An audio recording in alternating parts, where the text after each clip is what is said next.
হাসনাত আবদুল্লাহকে বসুন্ধরার 12টা ডোজ। গতকাল সারাদিনে 12 ঘন্টায় হাসনাত আবদুল্লাহর বিরুদ্ধে বসুন্ধরা 14টি নিউজ ফর্মুলেশন করেছে। সবগুলো হাসনাত আবদুল্লাহর বিরুদ্ধে এবং খুবই বাজে শব্দ ব্যবহার করেছে। হাসনাত আবদুল্লাহকে তছনছ করে দিয়েছে, শেষ করে দিয়েছে, ভ্যানিশ করে দিয়েছে। কি এত সহজ? হাসনাত আবদুল্লাহকে শেষ করে দিয়েছে? না, এটা কোনো দিনও এত সহজ না, এতভাবে সম্ভব না। কথা হলো দুঃখের ব্যাপার যে একটা মিডিয়া নিজেদেরকে দাবি করে, তারা হাসনাত আবদুল্লাহর বিরুদ্ধে উঠে পড়ে এমনভাবে লাগবে, এটা তো খুবই আশ্চর্যজনক। আশ্চর্যজনক না ব্যাপারটা? খুবই আশ্চর্যজনক মনে হয় আমার কাছে। সেই নিকোল থেকে শুরু, আর কালের কণ্ঠের হায়দারে এসে ঠেকছে। হায়দারকে চিনেছেন? কালের কণ্ঠের chief editor, executive editor Haidar Ali.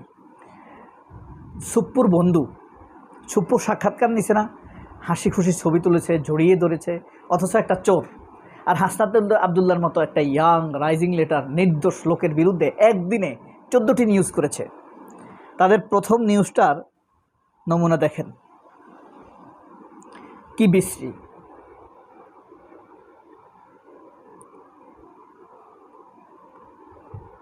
দেখেন হাসনাত আবদুল্লাহ সাদা সাদা কালা কালা। হাসনাত আবদুল্লাহর আরও নিউজগুলো দেখাই। হাসনাত আবদুল্লাহকে পচানোর জন্য তারা কিভাবে রাশেদকে ব্যবহার করতেছে, আমতারেককে ব্যবহার করতেছে। তার আগে একটা জিনিস আমাদের সবারই জানা খুব জরুরি। এই যে একটা নিউজ দেখেন, কি পড়া যাচ্ছে? এখানে লিখছে তারেক রহমানের সাথে আইএসআই এর নিবিড় যোগাযোগ। কারা লিখছে? বাংলাদেশ প্রতিদিন। এটা লিখেছে 2018 সালে 21শে ডিসেম্বর।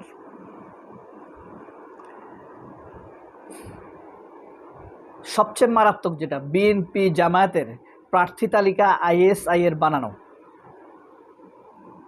এটা লিখেছে, এটা 18 সালের নিউজ।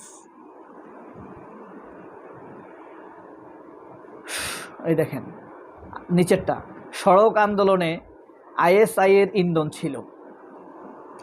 তারেক রহমানের বিরুদ্ধে, যে তারেক রহমানের সাথে আইএসআই এর যোগাযোগ, তারেক রহমানের বিরুদ্ধে মারাত্মক নিউজ করেছে বসুন্ধরা।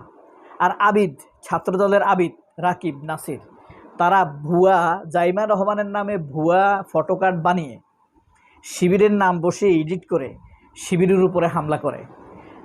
জাইমা রহমানের জন্য কি দরদ দেখাইছে ছাত্রদল আবিদ, শিবিরের উপরে থানায় গিয়ে হামলা করেছে না?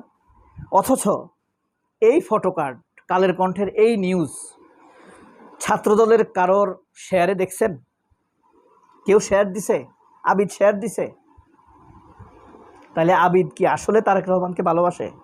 আবিদ হইল এই রয়ের লোক, দালাল, শুয়োরের বাচ্চা আসে। আচ্ছা, এরপরে দেখেন,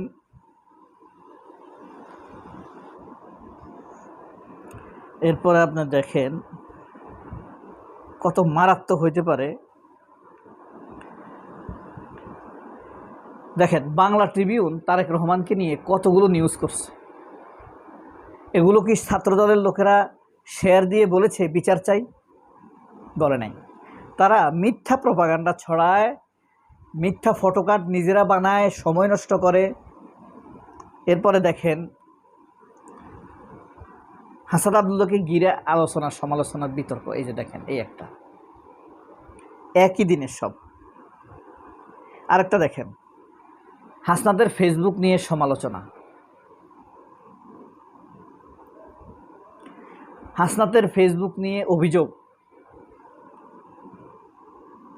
প্রথম আলোর প্রতিবেদনকে ঘিরে হাসনাত আবদুল্লাহর বক্তব্য। এই যে রাশেদকে দেখেন, রাশেদ লিখছে হাসনাত আবদুল্লাহ এখন শেখ হাসিনার মতো গলাবাজি করছে। রাশেদ, কালের কণ্ঠ।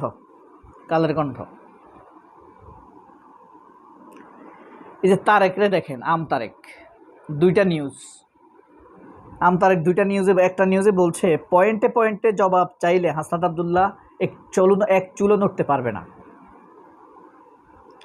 হাসনাতের ত্রাণের হিসাব দিতে পারে নাই তারেক। আবার তারেক, ওই যে তারেক, হাসনাত এক চুলো নড়তে পারবে না।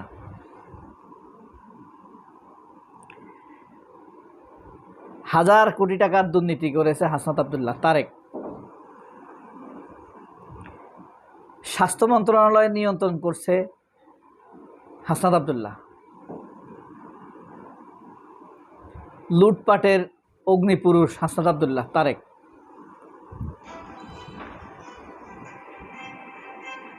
এবার জাতীয় সংসদে রাখা এক বক্তব্যের জেরে আলোচনায় এনসিপি নেতা হাসনাত আব্দুল্লাহ। বাজেট আলোচনায় বিএনপির সংসদ সদস্য আক্তারুজ্জামান অভিযোগ করেছিলেন অনেকে জুলাই চেতনা বিক্রি করছেন। জুলাই চেতনা বিক্রি করছে এটা বুঝাইতে চাইছে তারা। গতকাল বাংলা পুরুষ ডক্টর ইউনূসের জন্মদিন গিয়েছে, আমরা তাকে জন্মদিনের শুভেচ্ছা জানিয়েছি। হাসনাত আব্দুল্লাহর বিরুদ্ধে সেই যে কালী কন্যা শয়তান, সেই যেরকম কালা, তার মনও কালা। মানুষ কালা হইলে কোনো সমস্যা নাই, কিন্তু মানুষের মন যখন কালো হয় তার দিকে মানুষ ফিরে মুতেও না। বুঝতে পারছেন? কারণ এই যে নিকোল যে শুরু করছে, ওই যে ত্রাণের টাকা কোথায় গেল প্রশ্ন করছিল নিকোল। গত 2 বছরে হাসনাত আব্দুল্লাহর বিরুদ্ধে 1 টাকার দুর্নীতি বের করতে পারছে নিকোলেরা? শেখ মুজিবের অবৈধ মেয়ে নিকোল পারছে? পারে নাই। এরপরে দেখেন আরেকটা পাখি একটা কথা বলি, ব্যারিস্টার শাহরিয়ার কবিরের তো আমরা চিনেন। ব্যারিস্টার শাহরিয়ার কবিরের সাথে নিকোলের যে ফাইট হয়েছিল, হ্যাঁ, নিকোল যে স্বৈরশাসক ফ্যাসিস্টের মতো আচরণ করছিল, আমি যা বলি তাই হবে এই অনুষ্ঠানে, সেই ঝগড়াটা কেন হয়েছিল ব্যারিস্টার শাহরিয়ার সাথে? কারণ ব্যারিস্টার শাহরিয়ার রেগে গিয়েছেন এই কারণে যে নিকোল বেগম খালেদা জিয়ার সাথে শেখ হাসিনাকে তুলনা করেছে। শেখ হাসিনার মতো একটা খুনিকে তারেক রহমানের মতো একজন ভদ্রলোকের সাথে সজীব ওয়াজেদ জয়ের মতো একটা প্রোপাগান্ডালিস্ট মিথ্যুক আনফরমাল মানুষকে তুলনা করেছে। এই কারণে ব্যারিস্টার শাহরিয়ার রেগেছিলেন। অথচ সেই শাহরিয়ার কবিরের বিরুদ্ধে বিএনপি লেগে গেছে। অকৃতজ্ঞ না বিএনপি? এখন কথা হলো, হাসনাত আব্দুল্লাহর বিরুদ্ধে বসুন্ধরা কালের কণ্ঠ এভাবে হায়দার নিকোলেরা লাগলো কেন? এটার ঘটনা কি? এর আগে তারেক রহমানের বিরুদ্ধে 36টা নিউজ করেছে কালের কণ্ঠ। এটা হলো শুধুমাত্র 15 সাল থেকে শুরু করে 18 সাল পর্যন্ত হিসাবটা বললাম আপনাদেরকে, পরেরগুলো বলি নাই। এই যে এখন যেটা তারেক রহমানকে দেখাইলাম আইএসআইয়ের সাথে তারেক রহমানের সম্পর্ক, এটা 22 সালের।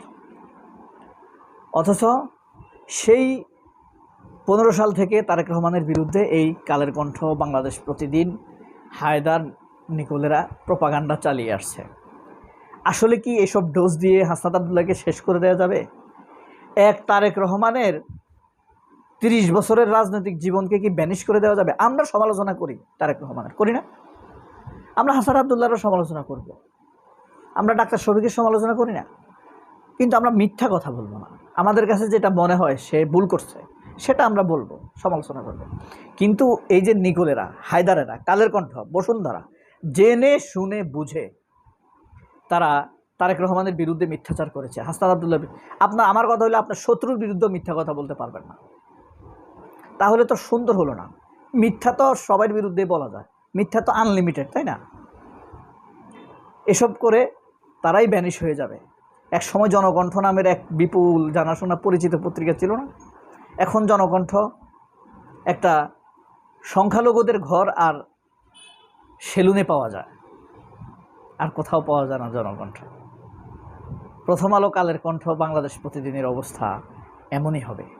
সবাই অনেক ভালো থাকবেন। আল্লাহ হাফেজ। আসসালামু আলাইকুম।